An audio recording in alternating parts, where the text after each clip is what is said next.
Keyboard shortcuts can help you save a lot of time by reducing the amount of time that you're spending on your mouse.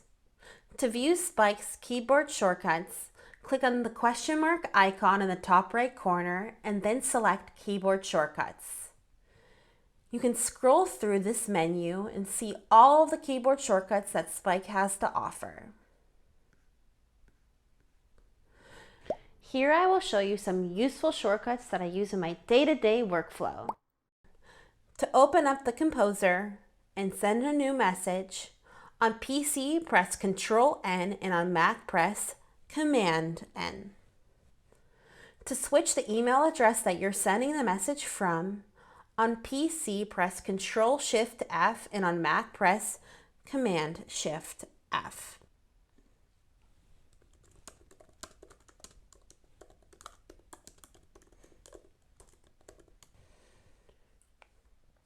To quickly send a message, on PC, press Ctrl-Enter and on Mac, press Command-Enter.